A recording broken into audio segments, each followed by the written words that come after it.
Global skill development mission में आपका स्वागत है। पिछले सेशन में हमने ग्रुप बाय क्लॉज की जानकारी ली थी। इस सेशन में हम हैविंग की जानकारी लेने वाले हैं।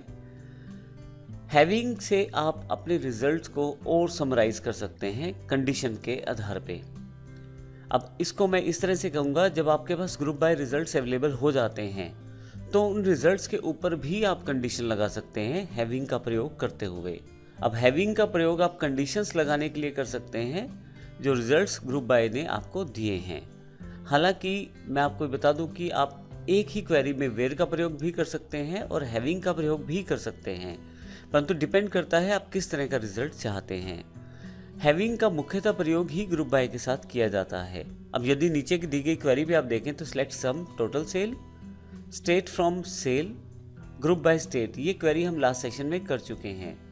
लेकिन अगर मैं इस जो डेटा मेरे पास अवेलेबल हुआ है इसके ऊपर ये कंडीशन लगाना चाहता हूँ कि सभी स्टेट्स का तो मुझे ग्रुप बाय टोटल करके दिखाया जाए सेल का, लेकिन हरियाणा का नहीं दिखाया जाए, तो ऐसे केस में मैं जो रिजल्ट मेरे पास अवेलेबल हुआ है उसके ऊपर हैविंग के साथ कंडीशन लगा सकता हूँ, having not state equal to Haryana, अर्थात हरियाणा का नहीं दिखाया जाए, बाकी सबका रिजल्ट दिखाया जाए जो ग्रुप बाय ने प्रोड्यूस किए हैं। आप यदि देखें तो साथ वाले राइट हैंड साइड के बॉक्स में हमने जो टेबल बनाया है उसमें हरियाणा का रिजल्ट नहीं है। तो इस तरह से हम हैविंग का प्रयोग करने वाले हैं।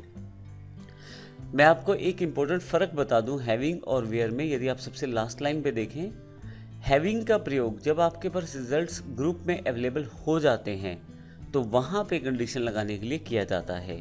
लेकिन वेयर का प्रयोग जैसे आप नॉर्मल एक इंडिविजुअल रिकॉर्ड पे कंडीशन लगाना चाहते हैं तो उस पर लगा सकते हैं। तो वेयर से आप इंडिविजुअल रिकॉर्ड को कंडीशन लगा सकते हैं, जबकि हैविंग से आप समराइज ग्रुप रिकॉर्ड्स को कंडीशन आसानी से लगा सकते हैं। हालांकि हम आने वाले सेशन में वेयर और हैविंग की इकट्ठे की बात करने वाले हैं, जिसमें हम दोनों को देखेंगे किस प्रकार से प्रयोग किया जा सकता है। अब यहाँ पे मेरे पास एक एग्जाम्पल अवेलेबल है ताकि हैविंग को जब हम प्रैक्टिकल रूप में करें तो हमें पहले से चीज़ें क्लियर हों। सबसे ऊपर देखें तो हैविंग इन माईसीक्वल में हमारे पास एक टेबल बना हुआ है जिसमें डेटा दिया गया है। ये एक नॉर्मल सेल टेबल है जो हमारे पास ऊपर की तरफ दिया गया है।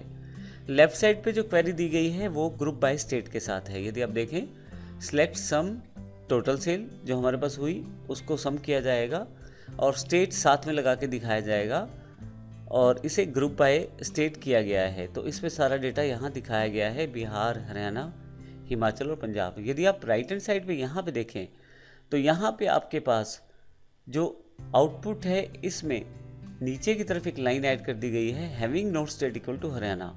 तो यहाँ पे एक कंडीशन लगा दी गई है कि हरियाणा की स्टेट को इंक्लूड मत कीजिए, बाकी सारा डेटा दिखाइए। तो आप ग्रुप बाय पे अगर कोई कंडीशन लगाना चाहते हैं तो फिर हैविंग का प्रयोग आप करें। तो यहाँ पे यदि देखें तो हरियाणा वाला जो रो है वो ओमिट हो गया है, हरियाणा वाले रो को हटा दिया गया है। तो इस तरह से हम ग्रुप बाय के द्वारा दिए गए समराइज रिजल्ट पे भी कंडीशन लगा सकते हैं हैविंग के द्वारा। इस सेशन में हमने थ्योरेटिकली से जाना है, अगले सेशन में हम प्रैक्टिकली देखेंगे हैविंग को किस प्रकार से प्रयोग किया जा सकता है डिफरेंट क्वेरीज के साथ। धन्यवाद।